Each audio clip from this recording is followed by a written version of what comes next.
जय श्री राम। परम प्रिय मेरे भाई बहन, अखंड सौभाग्य को देने वाला कार्तिक कृष्ण पक्ष की चतुर्थी करवा चौथ, जिसको करक चतुर्थी के नाम से भी जाना जाता है, सभी पूजा करने वाली व्रत करने वाली माताओं बहनों को मेरा हृदय से सादर जय श्री राम है।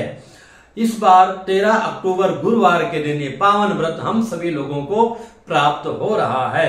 इस व्रत में जल जो ग्रहण किया जाता है, चंद्र भगवान को अर्घ देने के पश्चात ही करना उचित है, उत्तम है, अगर हम स्वस्थ हैं तो अगर हम चंद्रोदय की दृष्टि से देखते हैं तो सर्वप्रथम भुवनेश्वर अथवा वाराणसी में अगर हम देखते हैं तो 7:52 के आसपास चंद्रोदय है। फिर वहां से अगर हम आगे बढ़ते हैं, लखनऊ तक आते हैं तो वहां 7:59, मान लीजिए 8 बजे का चंद्रोदय है। थोड़ा और आगे बढ़ते हैं तो दिल्ली में या उसके आसपास चंडीगढ़, हिमाचल, उत्तराखंड, यहाँ पर 8:10 का चंद्रोदय प्राप्त हो रहा है।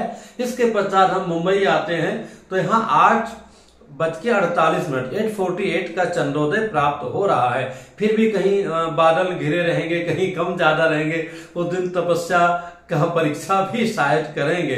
तो ऐसे में चंद्र देव का दर्शन करने के पश्चात ही जल ग्रहण करना चाहिए, ये उत्तम विधि है। पर कई कारणों से अगर दर्शन ना भी हो तो समय हो जाए तो मोटा मोटी पूरे देश में अगर हम देखते हैं तो 9 बजे तक जो है चंद्र महाराज जो है पधार चुके होंगे। उसके बाद जो है जल ग्रहण करने में कहीं कोई दोष नहीं लगता है। इसके व्रत के बारे में चर्चा करें तो जय जय श्री राम, जैसा कि इसमें निर्जला व्रत रहते हैं, बहुत ही तपस्या होती है और आप सब लोग करते भी हैं। पर मैं कई बार रिक्वेस्ट करता हूं, निवेदन करता हूं, सचेत करता हूं कि इतना पावन व्रत रख रहे हैं तो हाथ जोड़ के निवेदन है, उस दिन हमें ब्यूटी पार्लर नहीं जाना चाहिए। नित्य तो आजकल तो सजने की सारी चीज है, हमारे पास मोबाइल है, सेल्फी है, दिन भर में 10-5 तो हो ही जाता है, नहीं सप्ताह में हो जाता है। कितने सारे फंक्शन होते हैं, बाप रे बाप। तो ऐसे में एक दिन सेल्फी नहीं लेंगे तो क्या हो जाएगा।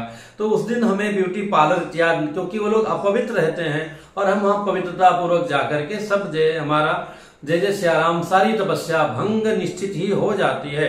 नेल पॉलिश, लिपस्टिक फूल करके भी नहीं लगाना चाहिए, क्योंकि उसमें अल्कोहल होता है। स्प्रे वगैरह भी नहीं मारना चाहिए, उसमें भी अल्कोहल होता है। अल्कोहल नहीं होगा तो खराब हो जाएगा, सड़ जाएगा।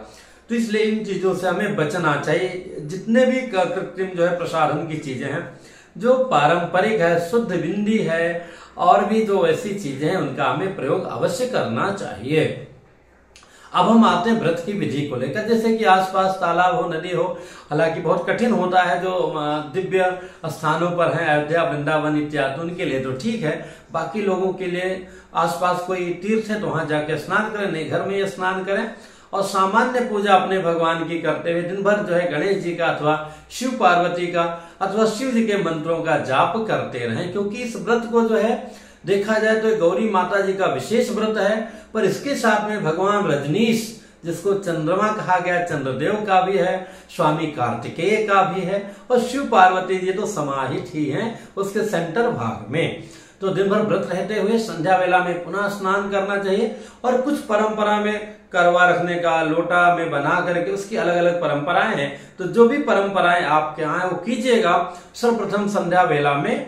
और जो चंद्रोदय का समय है ना, उसके पहले आपका पूजा का कार्य संपन्न हो जाए तो बहुत ही अच्छा रहेगा। तो संध्या वेला से ही पुनः सब तैयारी करके फिर स्नान कीजिए और ब्यूटी पार्लर वगैरह में न जाकर स्वयं का श्रृंगार कीजिए, पूरा व्यवस्थित हो जाइए। क्योंकि आपके बालों का पानी पूजा के सामग्री में न पड़े। खुले बालों से पूजा करना निषेध बताया गया है, ये उचित नहीं होता है।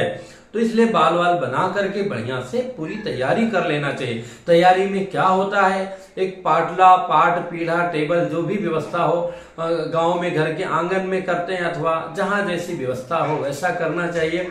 उसमें सेंटर में शिव पार्वती मैया को बैठाना चाहिए। पार्वती जी अलग से नहीं, तो जो शिवलिंग है तो वो नीचे जो अर्घा है माँ का ही रूप है, तो उसके साथ में अगर दुर्गा मैया की मूर्ति उनको बैठा सकते हैं, नहीं तो 2 सुपारी रख सकते हैं। साथ में राइट साइड में जो है गणेश जी हो गए और जो है वहाँ स्वामी कार्तिकेय जी हो गए। चंद्रदेव तो प्रत्यक्ष ही रहेंगे।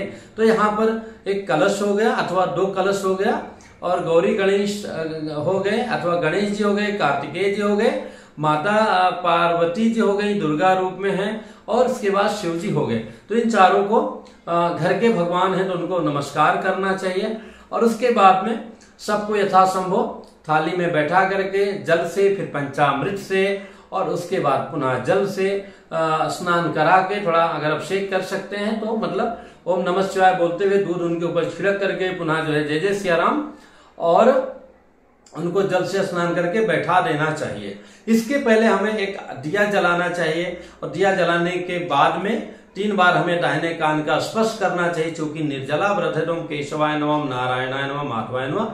उसके बाद में हाथ में जल लेना चाहिए संकल्प करने के लिए। आप जल लेकर के सुन लेंगे जो मैं बोल रहा हूं इसको।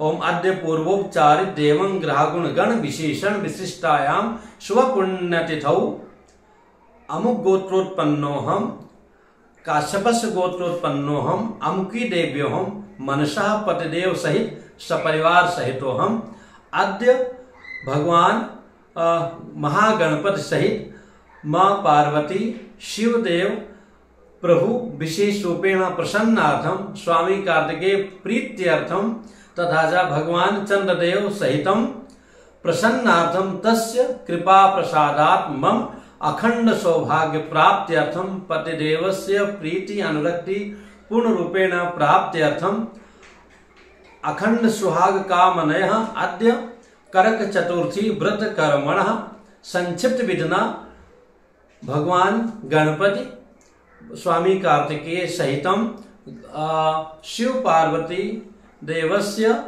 पूजनम महम करिष्ये, ऐसा करके छोड़ दिया। अब अगर मान लिया वो मूर्ति नहीं है तो क्या करेंगे, तो फिर वहां पर आवाहनम पूजनम च करिष्ये, आवाहन ना भी जोड़ेंगे तो भी जुड़ जाएगा।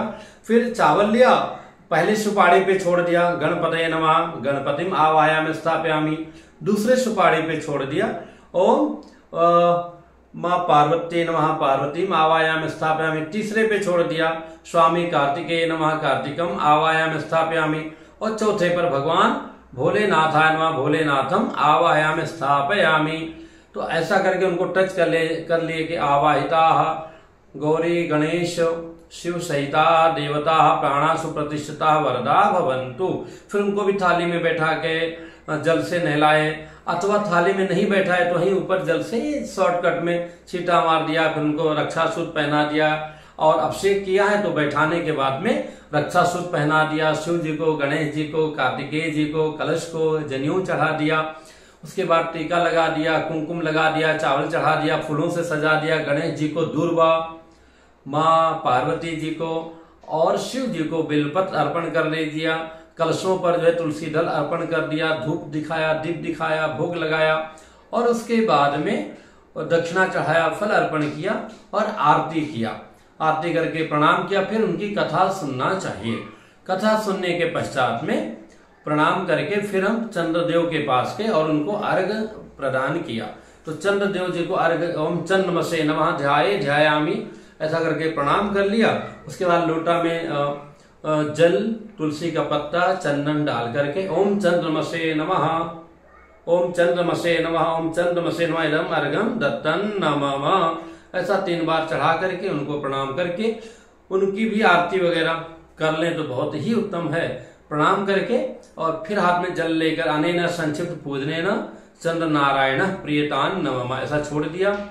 वापस आ गए अपने यहाँ पर जहाँ पर पूजन किया था, भगवान को पुनः प्रणाम किया। उसी दिन भी उनका उत्थापन कर सकते हैं और अगले दिन भी विसर्जन कर सकते हैं। अगर अगले दिन विसर्जन करना है तो सुबह फिर से उनको जल, चंदन, छतफूल, धूप, दीप, भोग लगाना होगा। तो अगर मूर्ति आपने नहीं लाया है, घर में मूर्ति नहीं है, सुपारी के ऊपर आवाहन कराए तो ओम यान्तु देव गणा सर्वे पूजा मादाय माम कम इष्ट काम सिद्ध्यर्थम पुनरागमनाय। इन मंत्रों को पढ़ते सुनते हुए चावल छोड़ करके उनको प्रणाम कर लीजिएगा सुपारी के ऊपर में। अगर आपने सुपारी पर आवाहन किया है तो प्रणाम कर लीजिएगा। इस प्रकार से आपका पावन व्रत संपन्न हो जाएगा। तो शाम को चंद्रदेव को अर्घ आदि देने के पश्चात आप जल ग्रहण कर सकती हैं, जैसा रहना चाहें भोजन ग्रहण कर सकती हैं। बिना लहसुन प्याज का पवित्रता से। ऐसा नहीं कि अब व्रत टूट गया तो पतिदेव कह रहे कुछ नहीं होता है, इस कंपनी से उस कंपनी से डिलीवरी कर मंगा लेता हूं या होटल में चलते हैं, ऐसा बिल्कुल नहीं कीजिएगा, व्रत भंग हो जाएगा। इतनी तपस्या आपकी जय जय सियाराम हो जाएगी, उसका फल तो मिलेगा पर वो फल नहीं मिलेगा जो फल आपको चाहिए। आप कहाँ IAS PCS बनते बनते एक साधारण जो है फल की प्राप्ति आपको होगी। तो बहुत बहुत शुभकामनाएं, पुनः मिलूंगा एक नई जानकारी के साथ में। और इसकी जो पूजा विधि अगर हमारे पास वीडियो उपलब्ध होगा, देखूंगा, याद नहीं है तो नीचे डिस्क्रिप्शन में अवश्य डाल दूंगा। जय सिया राम।